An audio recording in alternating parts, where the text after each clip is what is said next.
Camouflage and Cover-Ups is brought to you by the Coming Home Well Network and Clear Right Productions. We cover unusual topics about government cover-ups, military, murders, conspiracies, and maybe even aliens.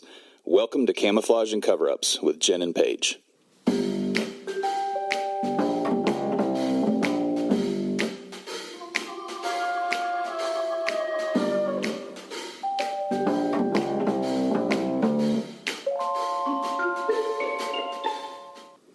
They call him Tex, the legend, Ninja Smoke, and the devil of Ramadi. Ooh. He is the deadliest sniper in American history. This is the story of the murders of former Navy SEAL Chris Kyle and his friend Chad Littlefield. I'm Jennifer. I'm Paige. And this is Camouflage and Cover-Ups. So welcome today. We are going to be talking, unfortunately, about the murder of a super epic dude. Have you heard of Chris Kyle? I have, actually. Yeah, I don't know nearly all you know about it. I'm excited to learn more, but yeah, he was a pretty cool dude. Yeah, so some of the references I'm going to use for this are from the New York Times and then some Texas newspapers and then his book. And you guys should totally go listen to his book. It's called American Sniper. You might have heard of it. There was a movie. Yes. With Bradley Cooper. Yep. Yeah, he's like famous. Yeah, I was telling my husband we were covering this story, and he's like, oh, American Sniper. Yeah. Obviously. Yeah, duh. Everybody knows him. Duh. All right, so Christopher Scott Kyle was born on April 8th, 1974, so he's a year older than me. Oh, wow. And what is that, 10 years older than you? Like 15, yeah. Yeah, she's so young. He was born in Odessa, Texas, and was murdered on February 2nd, 2013. Stop murdering people. I know. From the other podcast that we do called States Exhibit, we're always telling people to stop murdering each other. It's good advice. Yeah. He's the older brother of him and his brother. So he's the big bro. You're the oldest one, I'm right? the oldest, too. Yeah, the oldest is the bestest. Oh, yeah. Agreed, 100%. So his parents are Deborah and Wayne Kyle. His mom, Deborah, was a Sunday school teacher, and his dad was a deacon. This sounds very Texas. Yeah, I was just about to say the exact same thing. This sounds like Odessa. It sounds like anywhere in Texas. Yep. So Chris grew up in a normal home with a normal childhood, if you count growing up on a ranch normal. How amazing would that be? I don't know. It sounds kind of exhausting to me. Yeah, but I mean, I've got an 8-year-old son, and I feel like he's a big dog in a small apartment, no matter how much property we have. No, well, we can ship him off to his own ranch. Let's do it. Well, so Chris was an athlete, and he had lots of friends, all the normal Texas stuff. And when he was 8, his dad bought him a rifle, and it was a bolt-action 30-06 Springfield rifle. Every little boy's dream. Yeah, we got our kids Nerf guns. Mm-hmm. That's as far as we're going. We did a BB gun. No. Like Red Rifle. Yeah, that's a hazard. And so later, after he got better at shooting, his dad bought him a little shotgun, and him and his dad would go hunting deer and pheasant and quail. And their family lived on a ranch, and Chris and his brother grew up raising like 150 head of cattle at a time. Ooh. You wake up the earlies. And Odessa, Texas is not a chilly place. It is unfriendly. Yeah. It is unfriendly. So he went to school, high school in Midlothian, Texas, and according to his autobiography, he said he ran the school. I don't know. Maybe he did. Write in if you know. So after graduating in 1992, he became what everyone does, a professional bronco rider and a ranch hand. No way. Yeah. As one does. That's awesome. However, his professional rodeo career was abruptly stopped because he broke his arm and had a bunch of pins and rods and bolts. Yep, that's like every rodeo ending.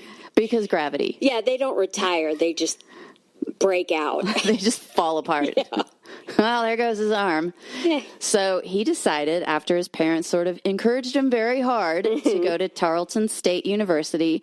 So he went there for 2 years. That's about all he could handle, from 92 to 94. And he was like, I don't like this. So while he was there, he was studying ranch and range management. Yeah. Yeah. Yeah, big degrees here in Texas. Yep. I didn't get that degree. Well, I didn't can manage either. an airport.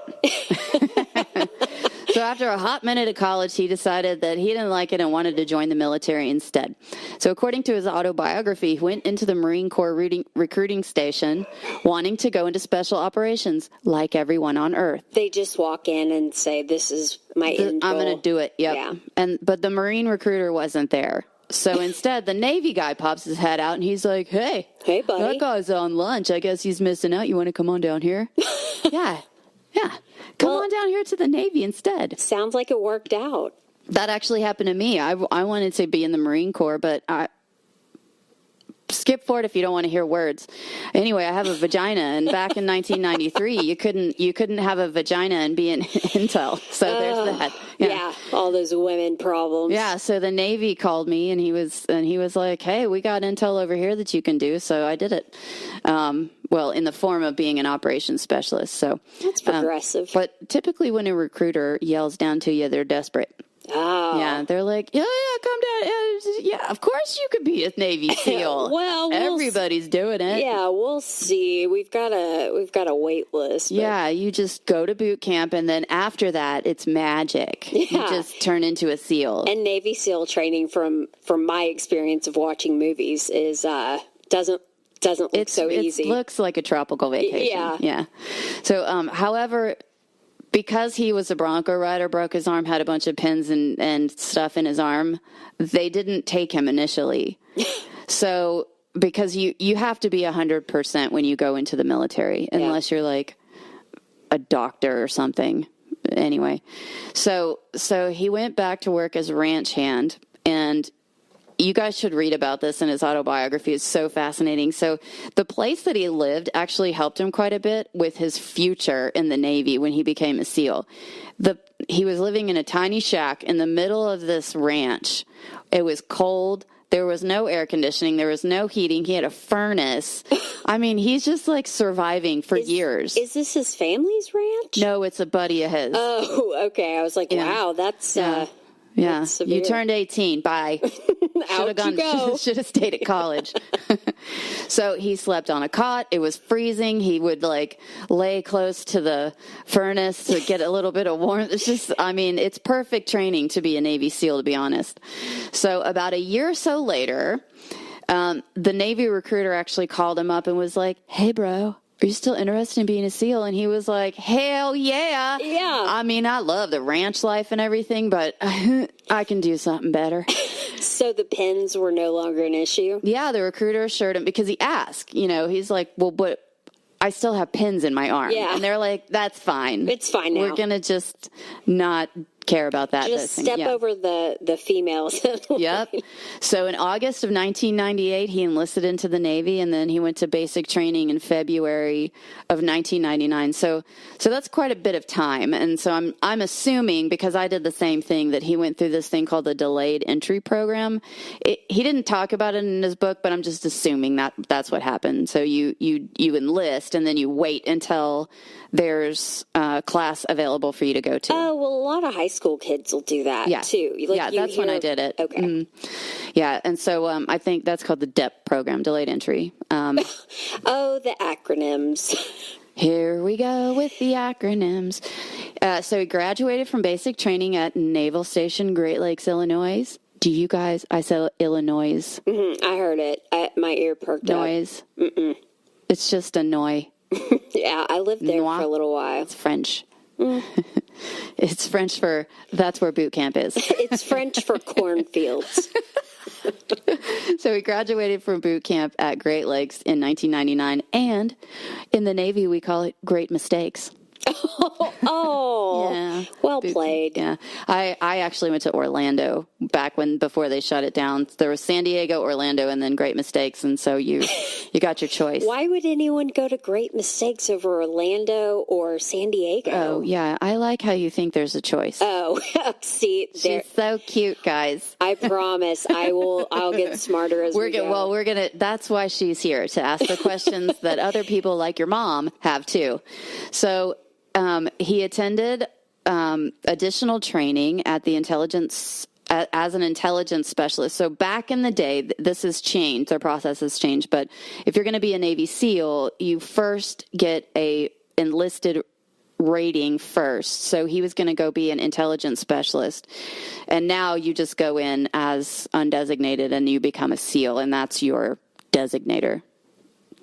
She's giving me the face. Okay. A designator is like your job title. Okay, but that's assigned after you go through boot camp. Right. Okay.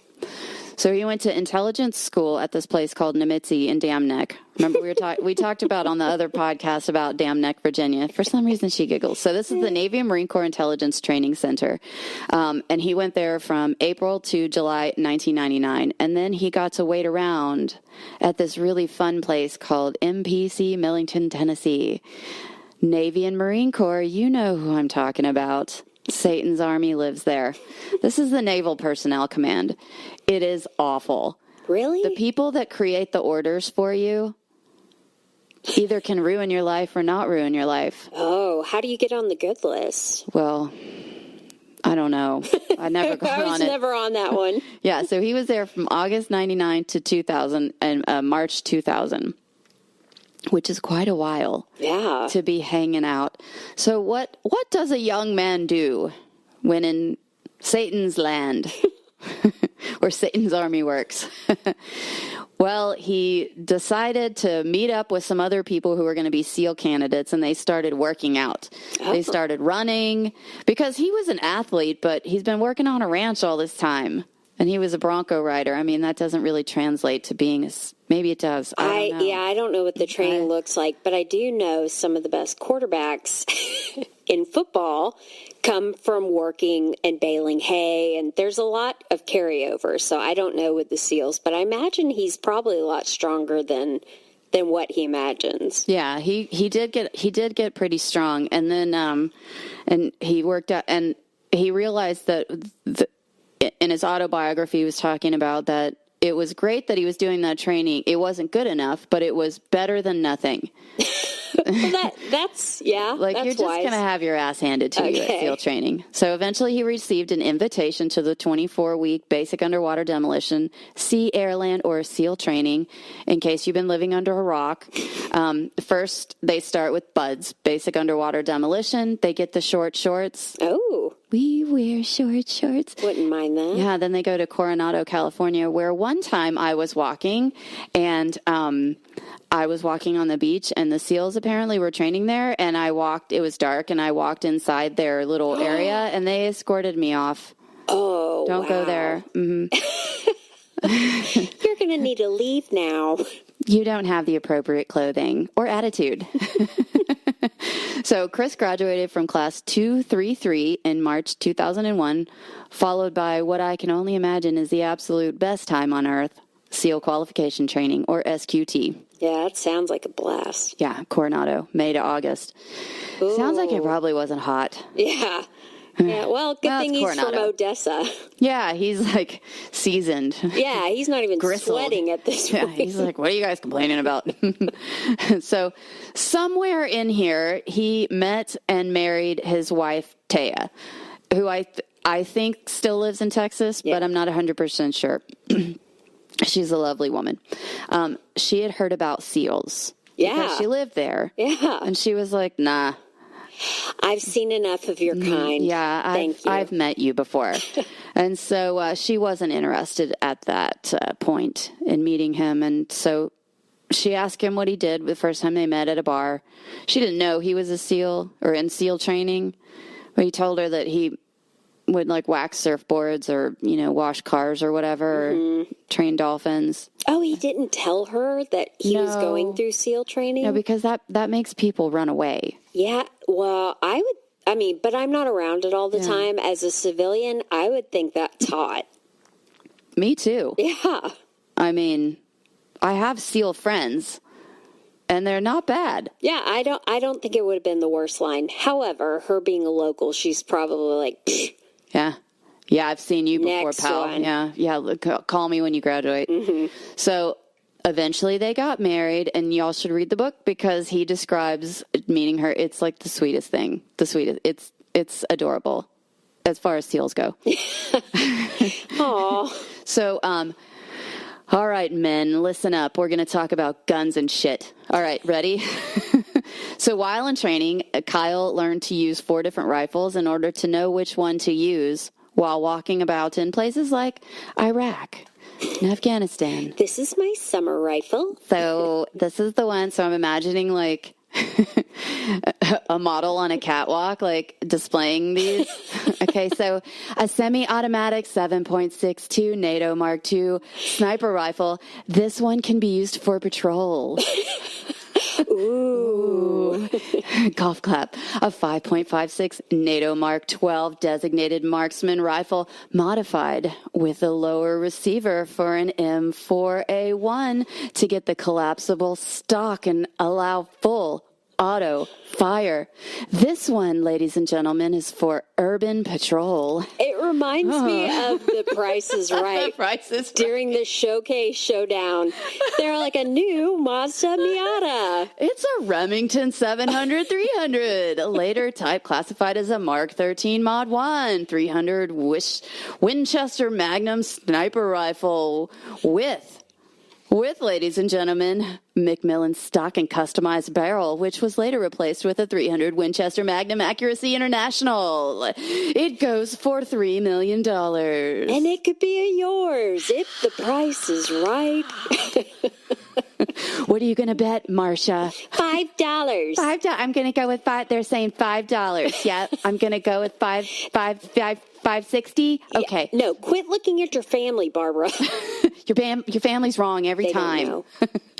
And then, of course, various rifled, chambered in .338. I don't know what I'm talking about.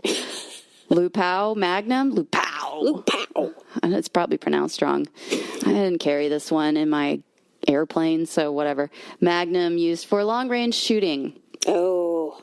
The long range. That's what I think is so cool. Yeah.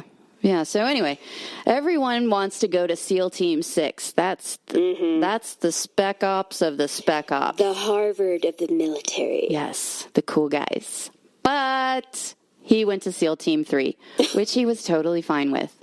So he went as a sniper within the sniper element called Platoon Charlie, later called Cadillac, and that is within the Naval Special Warfare Command. Cool. Yeah, who are now accepting applications by women.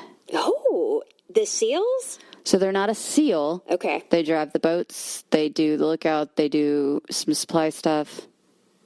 Are you a female who works for a SEAL team? Right in. I would love. Call me, girl. My phone number is 1-2-3-4-5-6-7-8-9.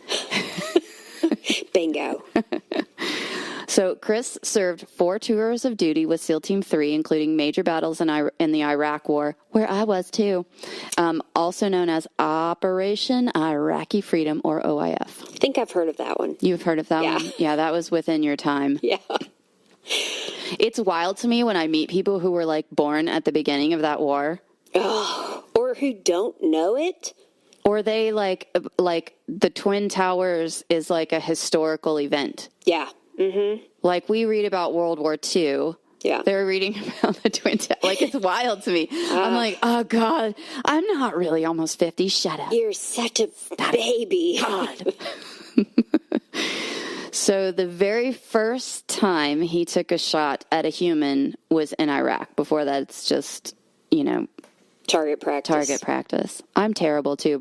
Did I ever tell you about this when I was retiring? I retired in 2013, and before I got out, we were doing a gun shoot. And so we went out there with a 9mm, which is like the worst gun on earth. It's totally useless. You're better off hitting somebody in the head with it.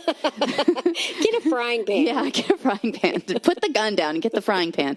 So I did one last shoot, right? And so you do it standing, sitting, kneeling, crawling, walking, all these things, right? So I bring it home to my husband, and I was like, see, I would miss you if you're running away from me. And he's like, oh my God, babe, come on. You can shoot me better than that. Let me put my arm on the counter. Okay. Yeah. All right, now here we go. Run. Yeah, run. Yeah, I'm terrible at shooting. Anything that involves a ball or a gun. Well, that limits your social life. Stop that. I actually love the long range shooting. The Hubs has an AK, and we go and shoot occasionally, and I love the long range. Yeah, we have 2 AR-15s. Yeah. Don't tell anybody. Yeah. Well, they can't come into Texas and take them. Take it. Come and take it. Yeah, there you go. All right. So according to his autobiography, he did struggle a bit before he took this first shot. He did struggle a bit. It sounds like it's going to be a really great shot. Well, it was a mental struggle. Oh. So he struggled because he had to shoot a woman. Oh. Carrying a hand grenade. Oh. Heading toward his buddies, the Marines. Yeah. So his chief was like, pull the trigger, bro. Yeah. I'm sure that's not what he said. He probably said, pull the fucking trigger. Yeah. So he pulled it. CNN later reported that the woman was cradling a toddler. Oh, come on, CNN. Well, CNN has to report the news. And this is a part of war that civilians don't like. Yeah. Because and the problem is when you're dealing with a thing like ISIS, the men stay back and they give the bomb or the grenade to the woman. They strap it to the woman. They strap it to the child, and they let the woman and the children go instead of being a man. Yeah, and then Yeah. But truthfully, if she was headed towards them and that had been the full story, just saying. Right, because the news could have been woman with grenade blows up Marine platoon. Yeah. So that's the opposite end of it. That's so it's not quite as catchy, though. Yeah, it's not. Nope. No, people don't get upset about that. Yeah. So as ordered, Chris opened fire, killing the woman before she could attack. That was his first shot. See, and I flew prowlers. I didn't have to drop bombs on people. I didn't have to do any of that. I did other things to protect the Marines and the Army. And so I don't know what it's like to murder someone.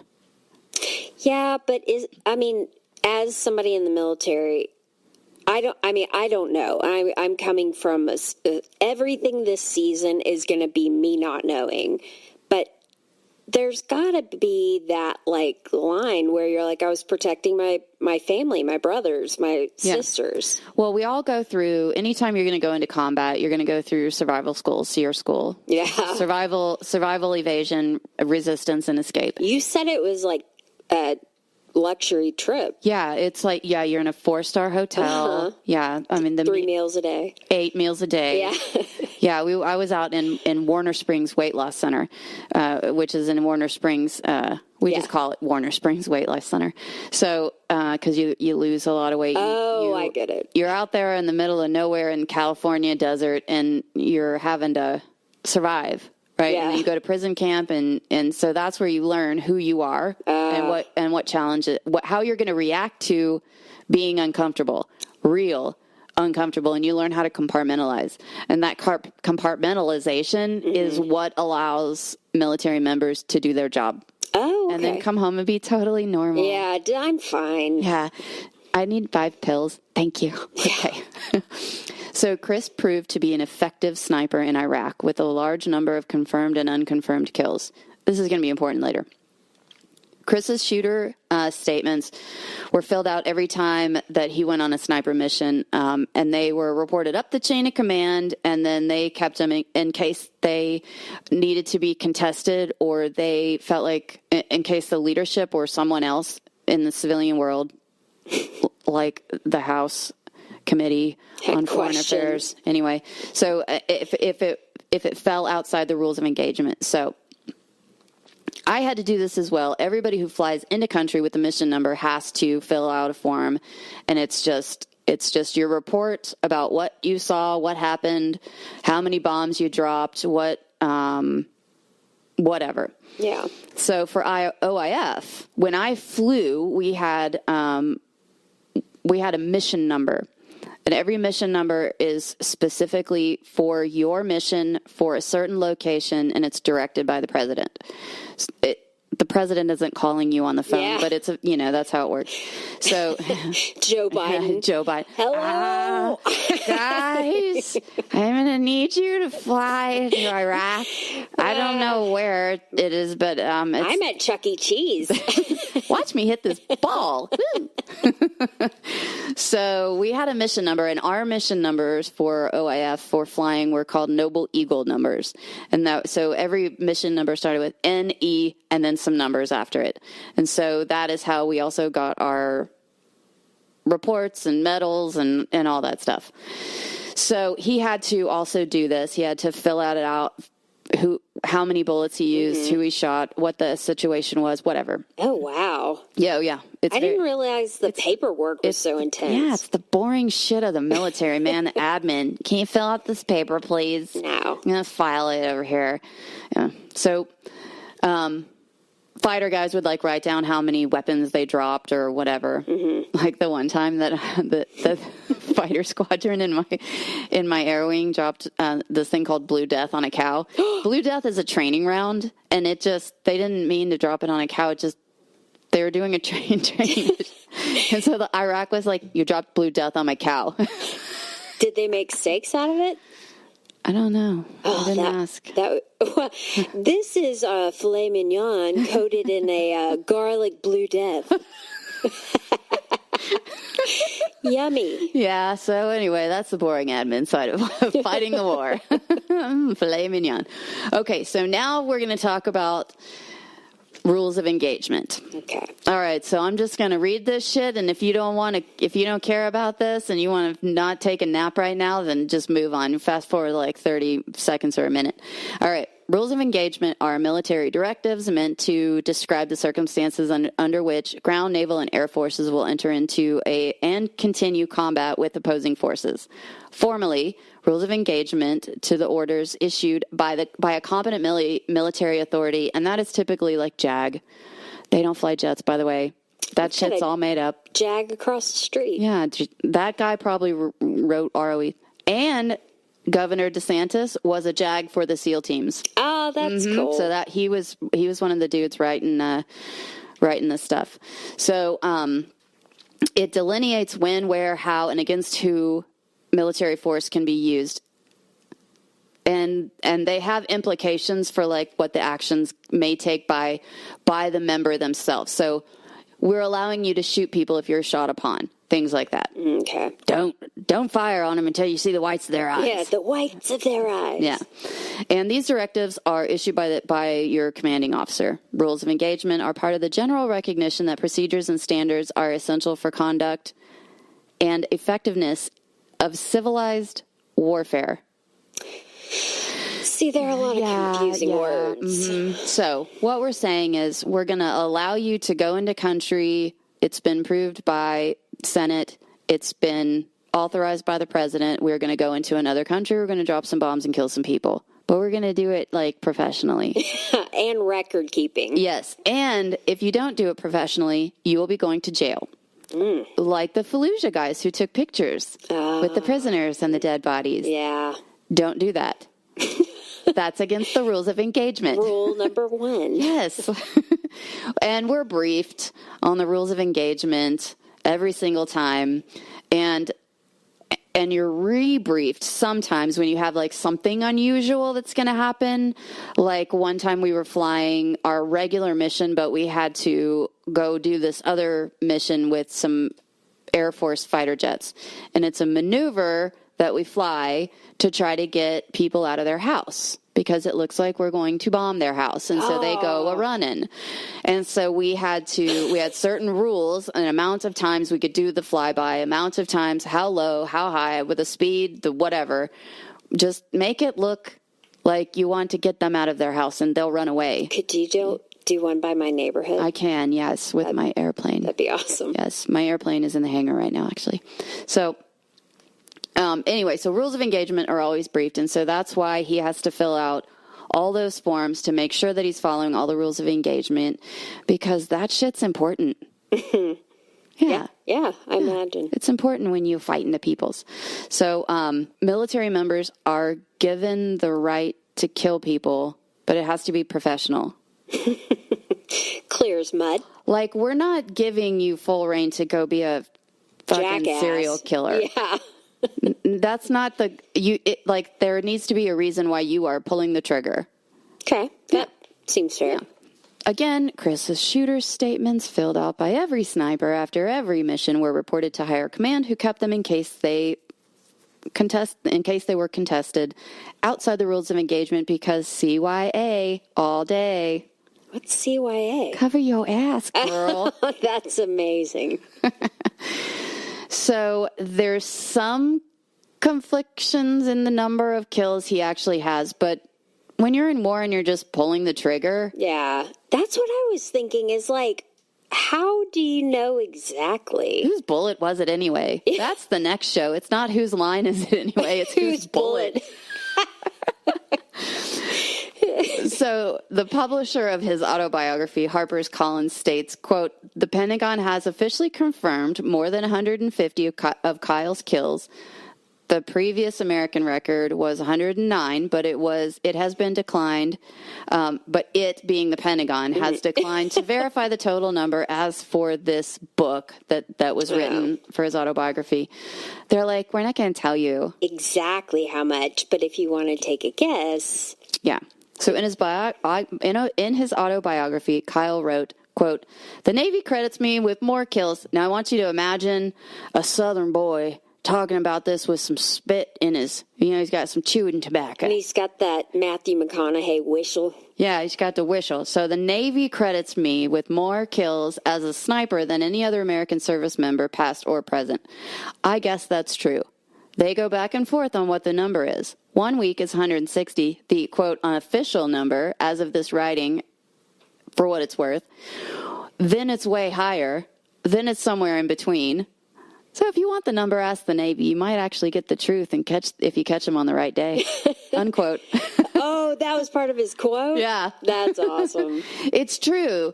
And the Navy has to hold things in and not report them because they're classified. Yeah. For example, Osama bin Laden. Or aliens lately. Aliens. Oh my God. You guys have to go on TikTok and watch the videos about aliens. It's hilarious. This girl is like, if they're not going to pay my bills, I don't care.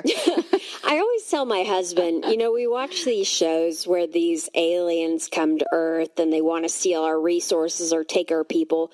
They show up and they're like, this is like the Mississippi of the universe. Nah. Let's get out of here. I'm not even stopping for gas. I think we landed at the wrong one. It's the next one. Yes, it's 1 light year down. Yep. Wrong exit. So on July 8th, 2016, this is after he was murdered, so we're kind of fast-forwarding and pulling back a little bit, like the Navy does. So on July 8th, 2016, after he was murdered, the U.S. Navy corrected his DD-214, which is the most important form on Earth, regarding some decorations listed on his original discharge document. The DD-214 is the piece of paper that when you leave, it tells your service entry dates, your exit dates, where you were, what you did. Oh, it's like your resume. It's like your resume with absolutely nothing medical involved. Okay. So it's one piece of paper. Oh, that sums up your entire career. Yep. That's got to feel amazing. All the things that you got, and then your date of discharge. Written in 18-point font. That's right. and signed by the member. So the original discharge papers issued to him upon leaving service tally the account given in his autobiography as 2 silver stars and 5 bronze stars with valor. Wow. Yeah. The Navy, okay, like, to get these, you have to do some really crazy shit, man. I mean, because I've read a person's bronze star and it just says, this person received the bronze star on this date. Yeah. Don't ask. Because it's classified what he did. And I'm like, that seems fake. I want to read what did you do? It's classified. I had to kill you. That's got to be the hardest part. You're like, I did some awesome shit. Yeah, it was but really, it's not on this paper. Yeah, it was cool, man. Take my word for it. Anyway, signed by the president, whatever. Do you get a choice to sign it if it's inaccurate? I'm imagining no. It's not inaccurate because you're sitting next to the person who is writing Who's it up. typing Yeah, it. who's Okay. typing, yeah. But it's based on, they go through your service record, and then they pull everything up and make sure that everything's right. And then before you sign it, are you sure this is accurate? Okay. Does it matter? Yep. So the Navy revised it to 1 silver star instead of 2, and 4 bronze stars with valor instead of 5. Okay. The Navy said, quote, Kyle would have played no role in the production of his personnel files other than signing the DD-214 upon his discharge, and that's true. And, quote, after thoroughly reviewing all available records, the Navy determined an error was made and issued a corrected copy of his DD-214. Okay, so that answers my question. So for me, okay, when you are presented as a military member, when you are presented with an award, it's not accidentally stuffed into your record sometime and then Mailed like maybe to you. Yeah, it's not mailed to you. Don't find it later. Oh wow, I got this award. That's so cool. That's not how it happens. You are given the award while wearing a dress uniform typically, and it's given to you by your commanding officer, and you take a picture with it. Yeah. Okay, so like I'm confused. Yeah, how does it get off? There should be a document. But I will say I had when I was an officer, I had 4 Navy Achievement Medals from my enlisted time. Now, when my commanding officer was writing it up, I just happened to be the personnel officer at the time, which sucks. It's the worst job on earth. Don't do it if you don't have to. Anyway, so I was looking at it, and it said in lieu of 4th award. And I said, no, I have actually 4 awards. So I had to show him my paperwork. Here's him my picture. Here's my 1, 2, 3, and with 4. You. And then this is my 5th award. And he's like, oh, okay. So he just changed it, And so mistakes do happen. Okay. But he should have them like framed hanging on his wall like every other weirdo in the military. Yeah, I mean, you go into any... Okay. Yeah, so that was kind of weird, but whatever. It's not my battle to fight. Yeah. Okay. So either way, he earned a lot of awards for being a badass. Yeah. Yep. All right, so now we're fast forwarding, possibly to save his marriage because SEAL life sucks ass for everyone. I don't know, but he left the Navy in 2009 and moved to Midlothian. So he was in for about 11 years. All right. Ready to go back home. Yeah, he went back home with his wife and 2 kids and lived a happy life. He became the president of Kraft International, and it's really funny if you watch... Kraft like the cheese? No, Kraft with a C, like the Kraft. Yeah, he got real into cheese. I got so excited. I was like, I love their macaroni. He's a cheesehead. He's rolling over his grave right now, ma'am. Oh, everybody's just like, who is this idiot? No, everybody's laughing because they're like, I love this idiot. All right, so he's the president of Kraft International, and if you watch interviews, he's always wearing his Kraft. Now, he's one of the old school guys that bends the hat cover. Hubs does it. Why does my kids not? It's flat. Just bend. You bend it. I know. You actually take the brim and you tuck it in that little hole that's on the back. In the hole. Yeah, everybody knows that except for not us. Okay. Except for not millennials. Anyway, so he's always wearing this hat. It's cute. So Kraft International, I just called the SEAL cute. It's so cute. Cute as a button. Yeah, they hear that a lot, I'm sure. It's not my fault. The guy was running in front of my line of sight with a gun. I don't know. And some macaroni. Well, I had a Marine Corps sniper as a drill instructor and when I was in officer candidate school, and he said, you can run, but you'll just die tired. Oh, And I was like, so true. That's something to he's mull in North over Carolina. when I fall asleep Yeah. tonight. Snipers. So he's president of Craft International, which is a tactical training company for the U.S. military and then law enforcement communities. Okay, so not macaroni. Not macaroni and not cheese. So in 2012, HarperCollins released Chris Kyle's autobiography. You may have heard of it, American Sniper. He initially did not want to write this book because he was like, I don't want to be that guy writing about SEAL stuff. Yeah. Like the other guys have gotten a lot of flack for writing SEAL books. Yeah. Well, the publisher was like, everybody else is doing it. You should just write yours because you have like the most kills in history. And he's like, okay, but when I write it, I want to really talk about the other people, not just myself. So he really, really talks about his friends, his teammates, you know, all the other operators that he worked with, the people who trained him, all that stuff. And he really gets personal about it. So it's y'all should read the book. Seriously, go order it. I'll wait.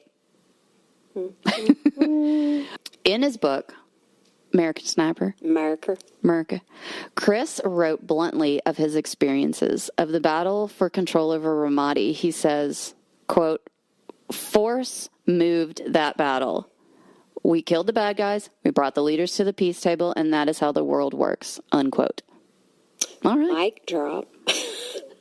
And then, I don't know. In the book and later interviews, Chris stated that he had no regrets about his work, and I actually watched him in an interview where he's talking to this British lady from the BBC or something.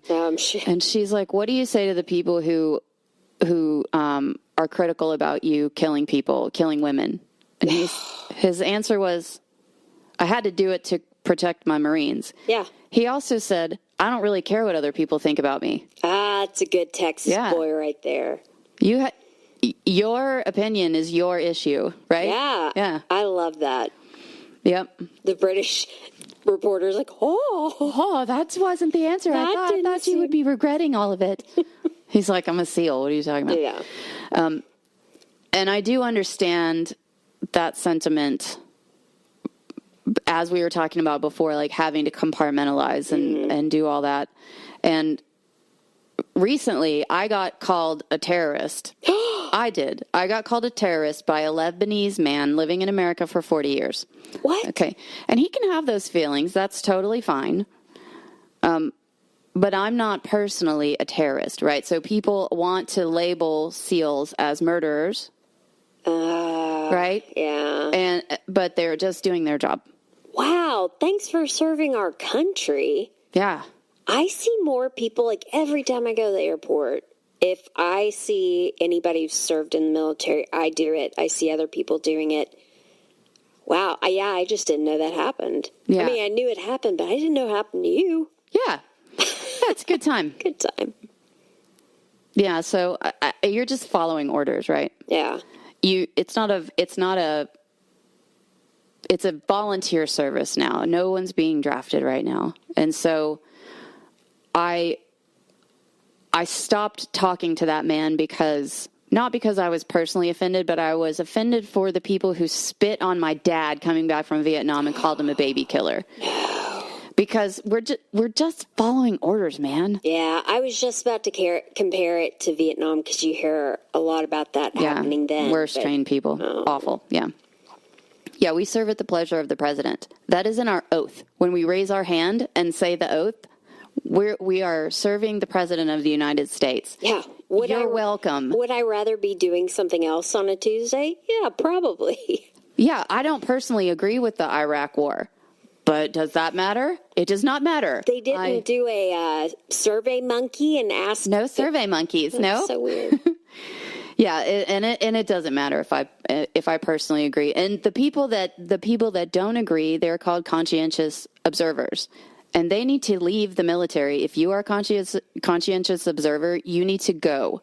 You should not be in the military because they're a danger. Yeah, I was just about to say that. Like we've all watched Full Metal Jacket. Right. Yeah. Well, you're either going to kill other people in the military, you're going to kill civilians, or you're going to you're going to walk off the job when we really need you, man. Hey, where were you about 5 minutes ago, bud? Yeah. Oh, were you telling secrets to the other side? Great. So glad.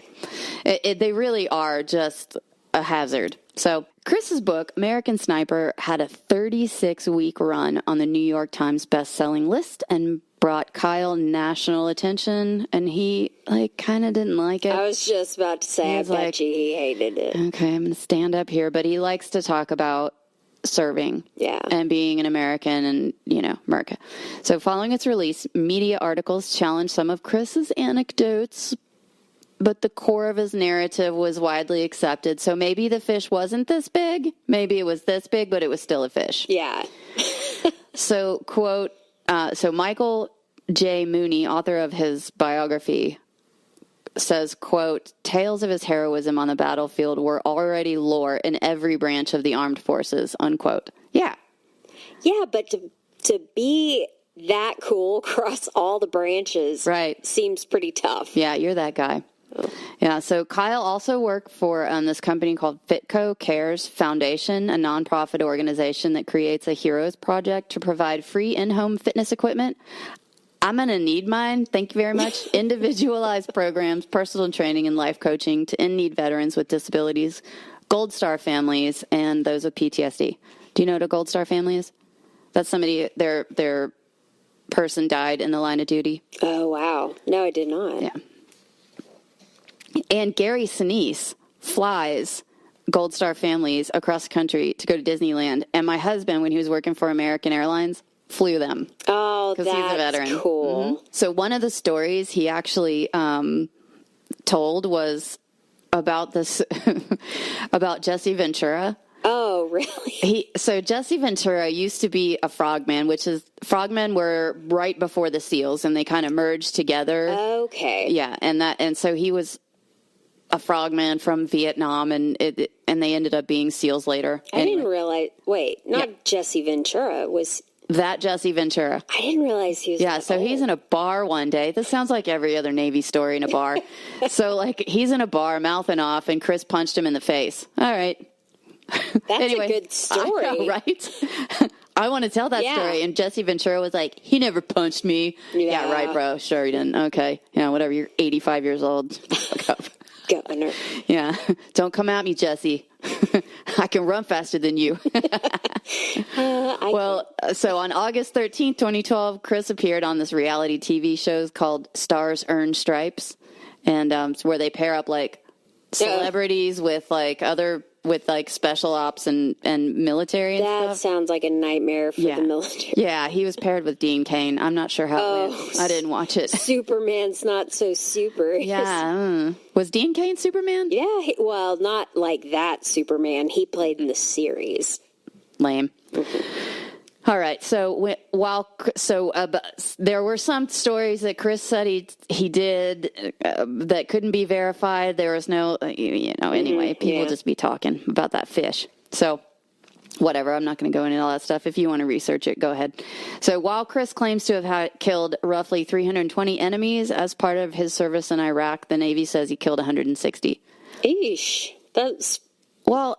He's a long-range sniper, right? Yeah. He's not down there with, the Gatling gun, just... Yeah. Yeah, cutting people in half. Yeah. That's not his thing.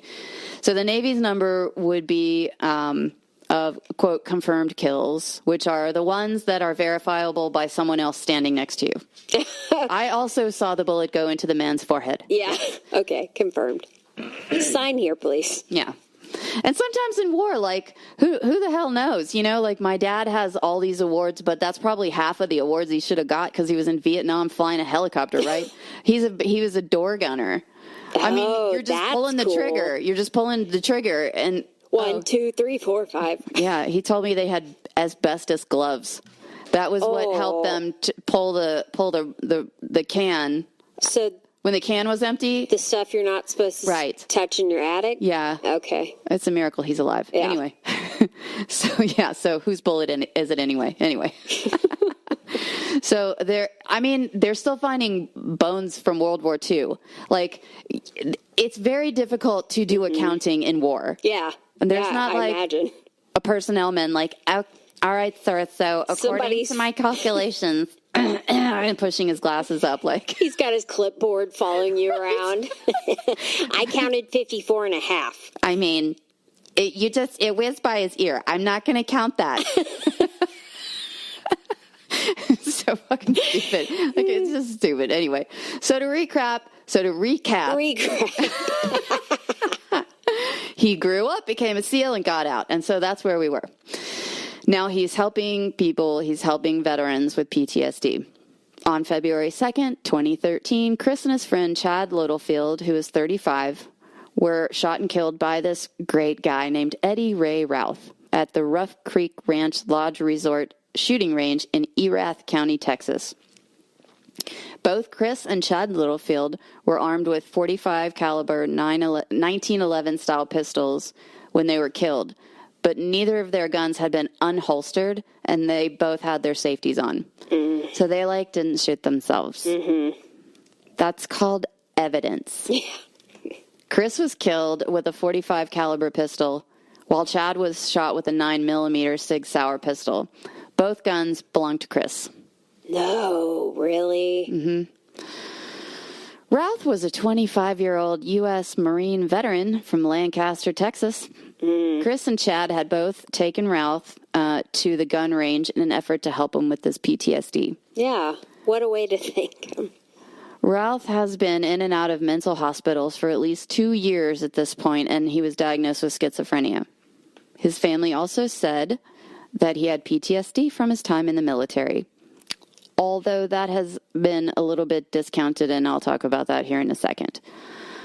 On the way to the shooting range, Chris texted Chad. Okay, Chad's sitting in the seat, and then Routh is in the back seat, and and Chris is driving. So Chris texted Chad, quote, "This dude is straight up nuts," unquote.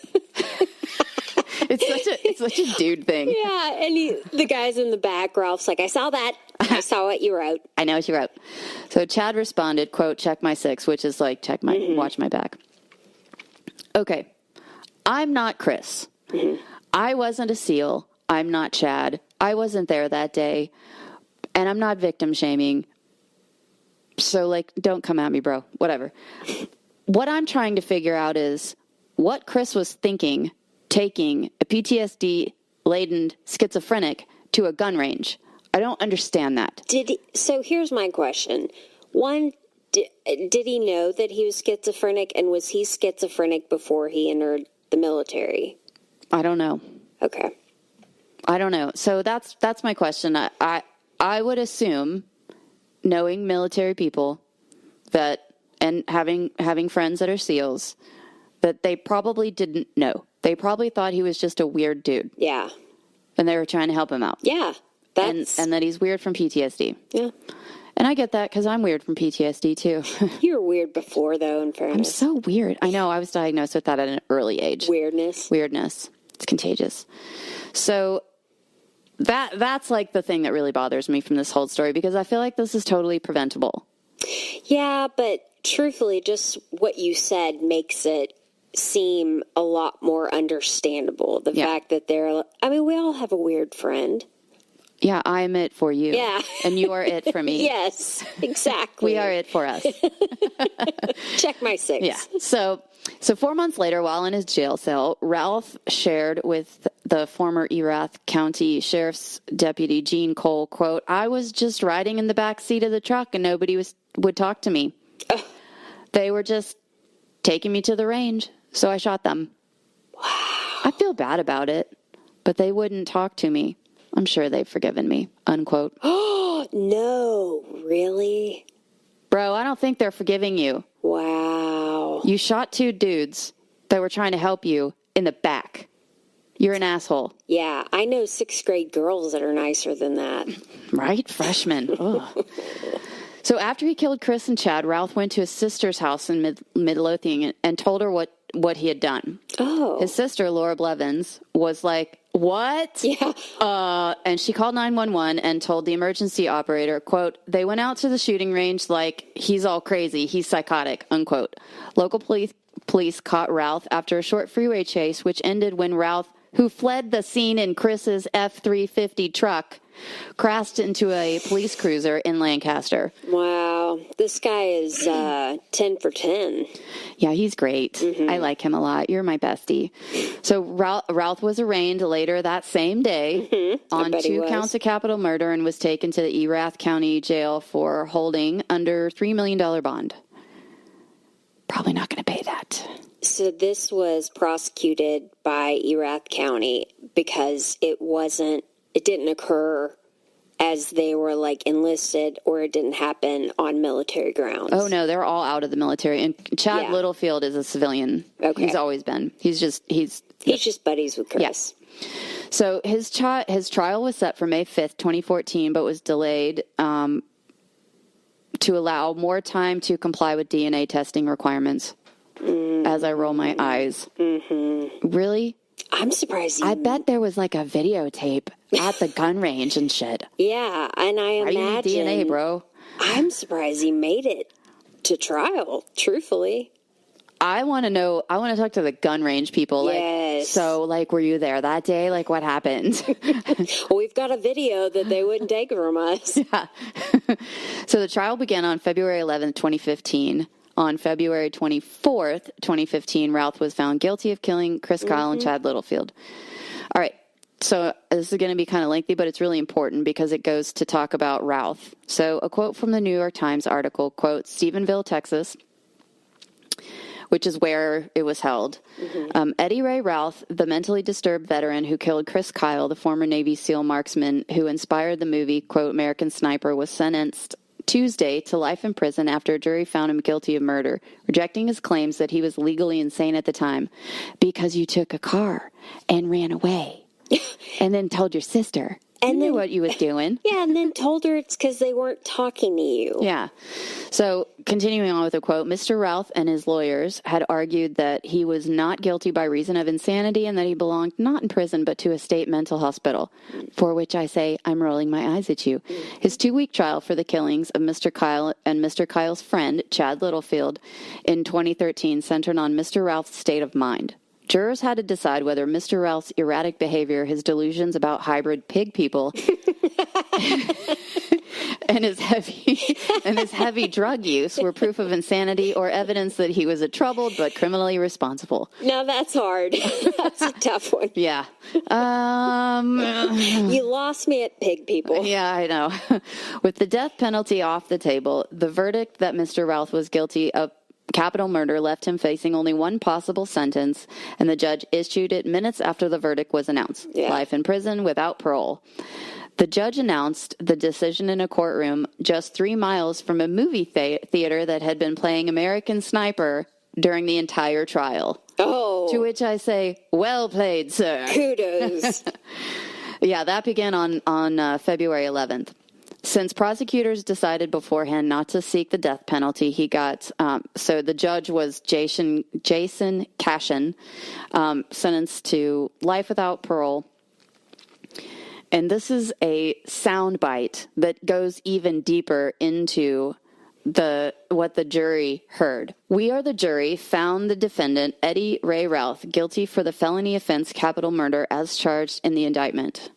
Having received and accepted the jury's verdict in this matter, my statute, I will impose sentencing this matter confinement for life in the State Department of Criminal Justice without the possibility of parole.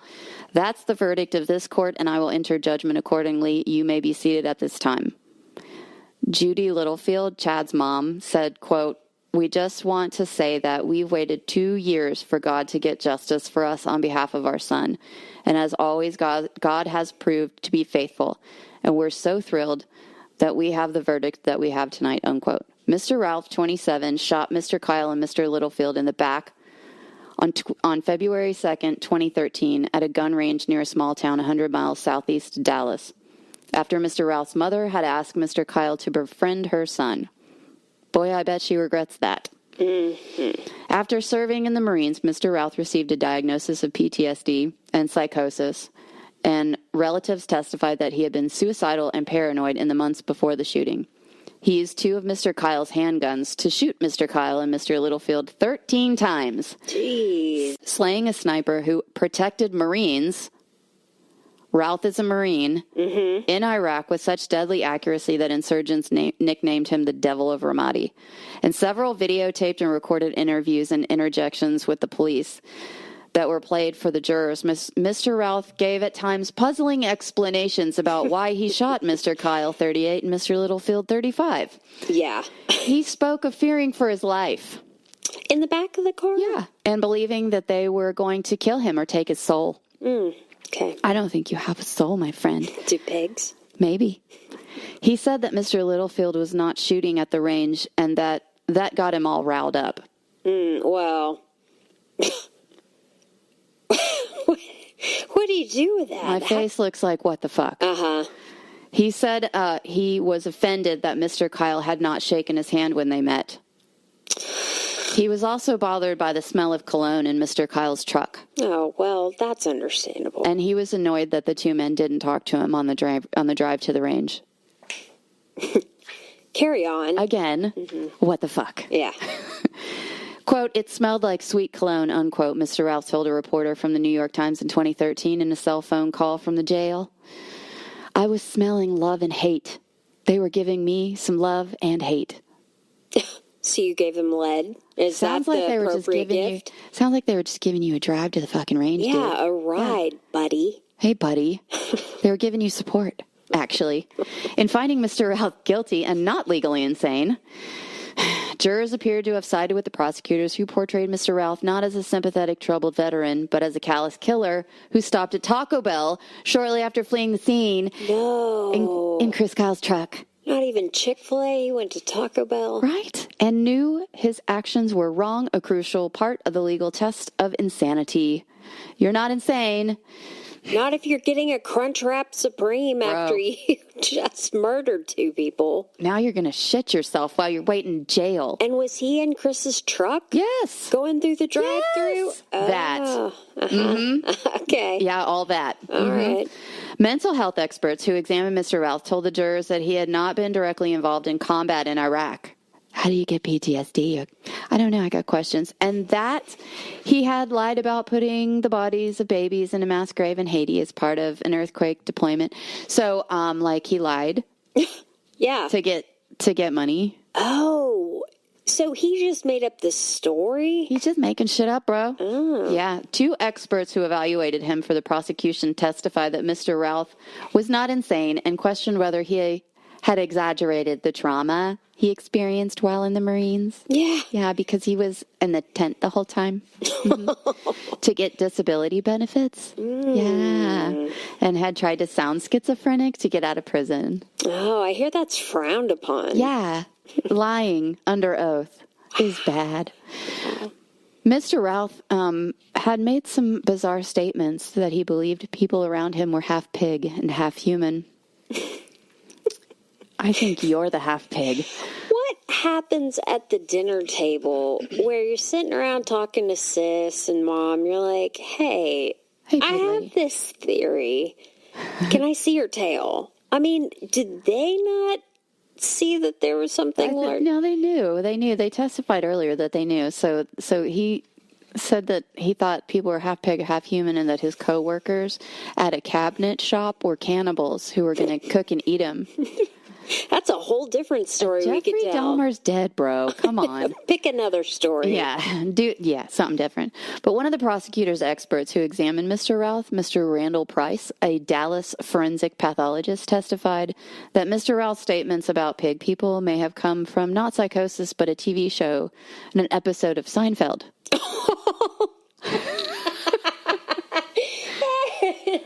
No soup for you. And a reality show called Boss Hog. Two of Ralph's favorite programs. Oh, wow. Good thing he wasn't watching SpongeBob. I mean, really? What would that look like? Who knows? Dude, you're wild. Okay, so the prosecutor's other expert, Dr. Michael Arambula, a San Antonio forensic psychologist who is president of the Texas Medical Board, said that the delusions of schizophrenics often had structure and detail, but that Mr. Routh's statements about cannibals lacked specifics. Okay, so he... Okay. Yeah. So Mr. Arambula said that it doesn't have content. They just can cook me up like a ham hock. Yeah. If you're going to do stupid shit, do it with some detail. Like research it, right? man. You got to research how to be a schizophrenic before you lie about it. Not on your own computer, though. No, not on your own computer. You go to the library in the next county. Mm-hmm. Yep, that's how you do it. Hours after the killings, after Mr. Routh had been handcuffed and placed in the back of the car seat, where he was probably ignored again, he told officers that he was paranoid and schizophrenic. Such a statement, Mr. Price and Mr. Arambula said, indicated that Mr. Routh had known what he was doing and was trying to convince the authorities that he was insane because people with severe mental illnesses are often reluctant to admit they have a problem. And that's like, hi, my name is schizophrenia. Like, that's what, okay. Yeah, so Dr. Arambula said that he was showing his hand. Yeah. Yeah. And his moronism. He was looking to get out of what he had done. Mr. Routh's lawyers defended his claim of schizophrenia, which is their job. Do your job, bro.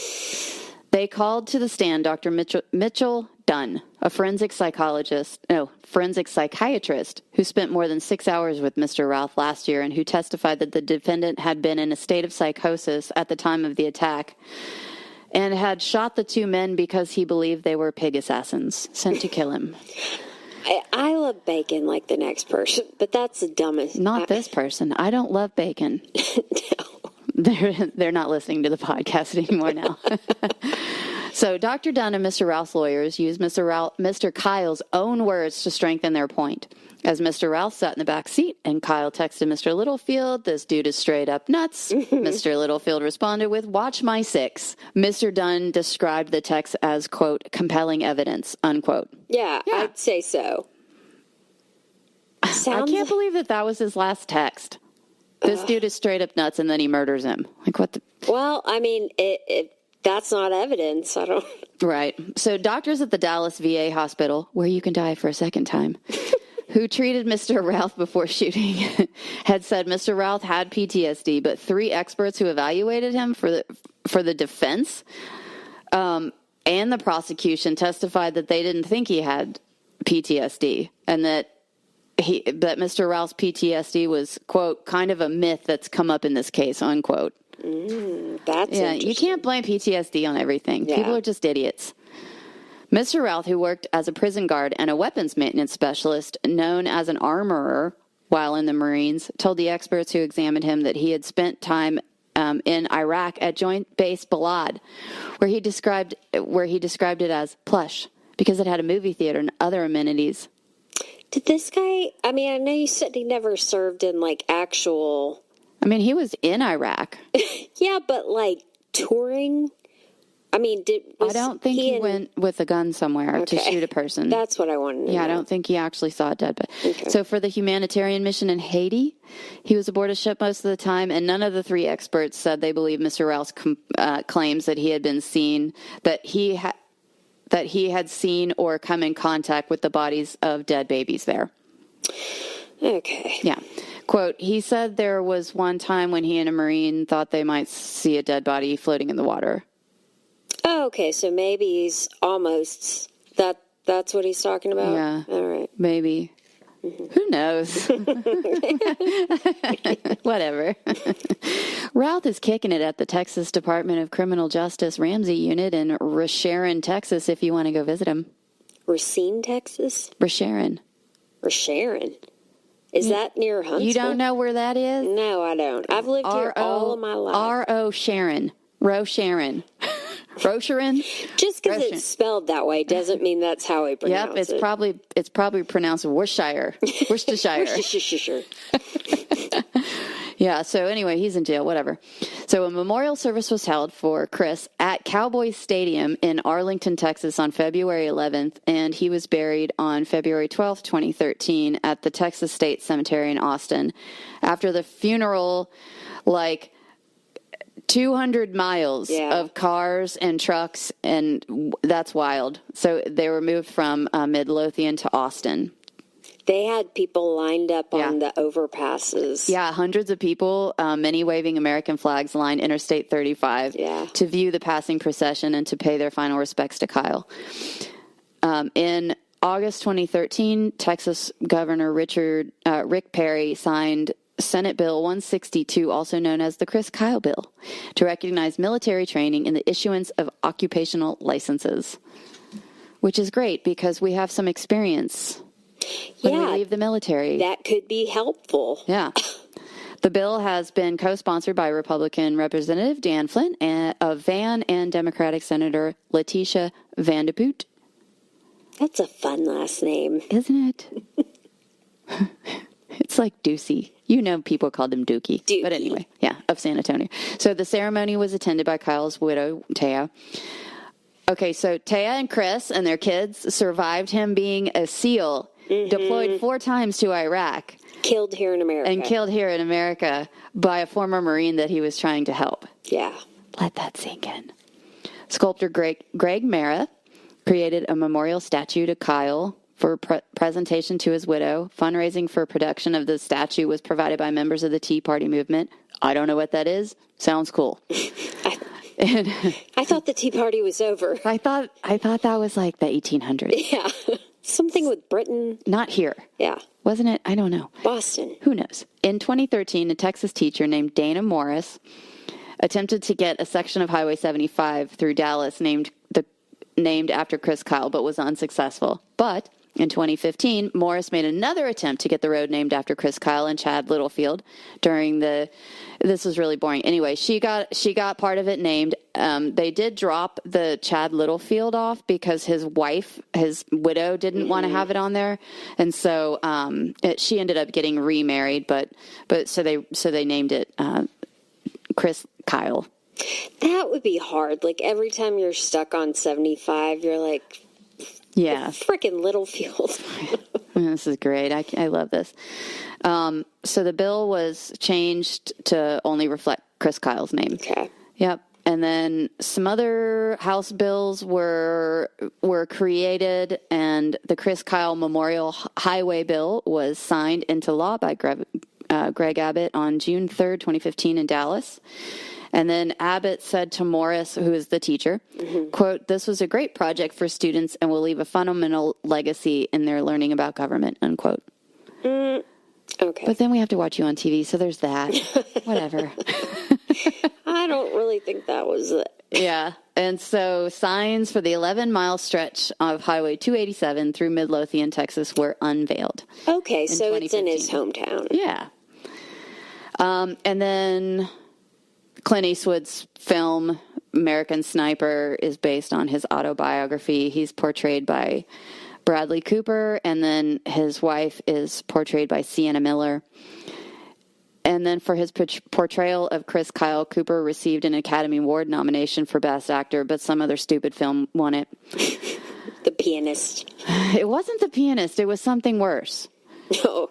Yeah, I don't know. On February 2nd, 2015, exactly 2 years after Kyle's murder, Greg Abbott declared the day Chris Kyle Day. So February 2nd is Chris Kyle Day. Yeah. Write that on my calendar. All right. So finally, I want to read the only citation that I can find from his Silver Star. So this is how it's read and written. So you get to learn about this. It states, "Of America takes pleasure in presenting the Silver Star to Special Warfare Operator First Class SEAL Christopher Scott Kyle, United States Navy, for conspicuous gallantry and intrepidity in action against the enemy while serving as lead sniper while assigned to Naval Special Warfare Task Unit Ramadi in direct support of Operation Iraqi Freedom from 24 April to 27 August 2006. Petty Officer Kyle's heroic actions, professionalism, and incredible sniper skills had tremendous impact in the success of U.S. and Iraqi forces in routing the insurgency and seizing key areas of the city of Ramadi, the epicenter of al-Qaeda and insurgent activity in Iraq. During 32 sniper overwatch missions, he personally accounted for 91 confirmed enemy fighters killed and dozens more probably killed or wounded. Petty Officer Kyle's efforts were integral to the success of 4 U.S. Army and Marine Corps Battalion Task Force operations, establishing U.S. and Iraqi Army combat outposts in the previously insurgent-held areas. His engagements directly prevented casualties to U.S. and Iraqi forces on more than 30 occasions, including enemy rocket-propelled grenade, mortar teams eliminated, 5 enemy snipers with scoped weapons eliminated, and dozens of insurgent fighters destroyed while actively engaging U.S. and Iraqi forces with small arms. By his bold leadership, courageous actions, and total dedication to duty, Petty Officer Kyle reflected great credit upon himself and upheld the highest traditions of the United States Naval Service. And that is the end of the story. I'm getting a little teary. I know, it's wild, right? So that's how it's read. That is what is read to when a person is presented with their award. So that's why I'm confused about the number of them. Yeah. Seems like a lot of pomp and circumstance. Yeah. I don't know. A lot of fanfare would go Fanish. into that. Well, that's... Yeah, so now you know more about Chris Kyle. Thank you. The epic badass. Now I want to go watch the movie, although I can't because I have PTSD. Well, I'll summarize it for you. Oh, wait. You just did. Oh, wait. I just did. But I love that he's Texan, too. Yeah. Midlothian, the bro. Yeah. West Texas, where everybody's rushing to. Yeah, but there's a West Texas and there's a West, Texas. It's very confusing. West, Texas has really good kolaches. I don't think that's a big tourism spot, but it is for us here. Now I'm hungry. Yeah, you want a kolache? Yeah, but I have to take the meat out. I have meat issues. Okay. Everybody needs to write in and tell Jen what's going on. Doesn't eat meat. We're in Texas. We smoke meat for breakfast. No, you smoke meat for breakfast. Brisket. I ate some almonds and some berries. All right. Well, it's good seeing you, Jen. I don't even know what to say to that. All right. Well, thanks for listening and keep following us. Thanks, guys. Thanks.